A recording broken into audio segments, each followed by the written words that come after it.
While the Trump campaign would have you believe that Democratic voters are doing voter fraud all over the place, we keep hearing stories about Trump supporters who tried to do voter fraud and then got caught.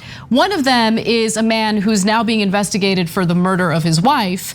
But before he was investigated for the murder of his wife, he decided to vote on her behalf after she went missing. So Barry Morphew is the name of the person being investigated now. He told investigators that he mailed the ballot on behalf of his wife, Suzanne Morphew, to help Trump win, saying, quote, "All these other guys are cheating," and that he thought his wife would have voted for Trump anyway, according to an arrest warrant affidavit signed Thursday by a judge in Chaffee County. So Morphew claimed he didn't know it was illegal to commit voter fraud, but he did say, "I just wanted Trump to win." Cool. Yeah, so let's break this down. This guy is now arrested on suspicion of murdering his wife. And he says she would have wanted to vote for Donald Trump. One, I'm pretty sure you're not the authority on what she would have wanted to do if in fact you killed her. Two, I'm pretty sure she would have wanted to have lived rather than be murdered. And that didn't happen either, apparently. Allegedly murdered. Yes. Let's just cross our T's and dot our I's. Yes, so now look, he's been arrested for it, but her body is missing. And so they did like 145 searches and they can't find her. And now the authorities are presuming her dead. And obviously they think they have enough evidence on the husband to arrest him for that and charge with first-degree murder, okay?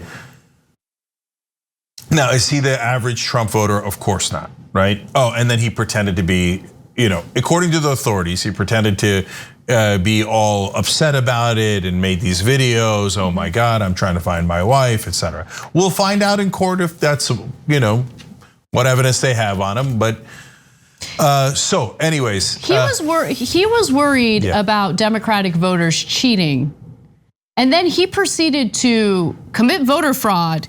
And then claimed that he didn't know he was doing anything wrong. Yeah, well, once you start with cheating, we're in the wrong category to begin with. And remember, this is now a couple of instances. So congratulations, Trump voters. We did find a voter fraud.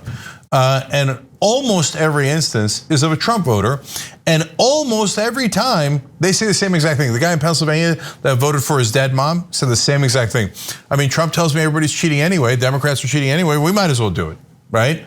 So under this idea of we might as well do it, there's been now a number. But even then, it's like a handful of cases. Right, exactly. So if Trump had won instead of Biden, and he had won by the same kind of narrow margin, 11,000 votes in one state or whatever, these 3-4 cases wouldn't have overturned it for Biden either, right? Nope. Because voter fraud is minuscule in this country. It's minuscule, and when it happens, people get caught. Yeah, and look at this, boom, he's caught. And I like that this guy's like worried about Democratic cheating and breaking laws. He's charged with first-degree murder. I'm pretty sure that's breaking a law, and a much more significant one. So I don't know how representative he is of Trump voters, but that right there is a mindset of I get to do anything I want. I get to be above the law. But when it comes to others, I say, oh, I'm worried about the Democrats breaking the law. That mindset is very common. Not at this extreme, but Trump's the king of that mindset.